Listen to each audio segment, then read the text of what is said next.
Welcome back, everybody. Thank you for joining me here today so that we can discuss Holy Rollers.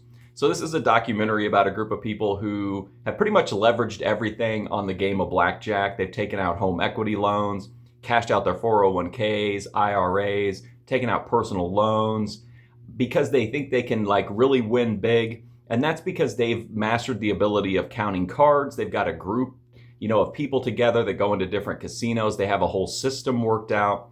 The issue is that all the casinos pretty much will recognize these people right out of the gate, so they have to put on disguises, sometimes to the ridiculousness of dressing up like a goth kid or a cowboy to get to try to sneak through the casino. And what makes this situation especially interesting is that all of these people are devout Christians who are part of churches who, have very, conservative views, yet are spending all of their time gambling and focusing on maximizing money, and that's kind of what the documentary takes a look at.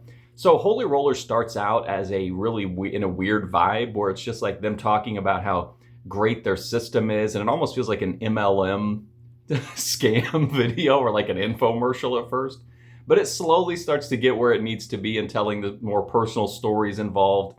And the story is a lot more interesting whenever rough waters hit, obviously.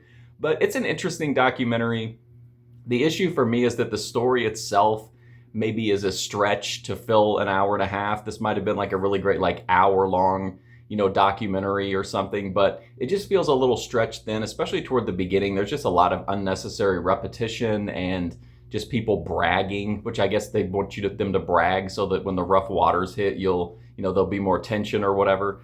But I just feel like the people, whoever made this, didn't really have a great feel for how to make a cinematic documentary and make it like the most engaging story that it could be. I think they did an okay job, but I think there was a lot more room here to kind of finesse it up and make it a little bit more interesting and focus on certain parts over other parts. But overall, I think Holy Rollers did a good job, and it is an interesting story. A bunch of Christians chasing money and, pretty much becoming not just addicted to maybe gambling per se, but addicted to this rush of putting on the disguise and pulling one over on the casino and, getting a bunch of money. It's definitely not what most people would think about when they think about religion, but it is what it is. I think Holy Rollers, again, an interesting documentary, maybe not the best it could be, but a solid watch. So I definitely recommend it if you're interested in documentaries or just interesting stories about, offbeat people doing offbeat things. But that's my review for Holy Rollers. If you want to check out more, I've got a full movie review playlist right here on YouTube. But until then, thanks for watching this review, and hopefully I'll see you soon.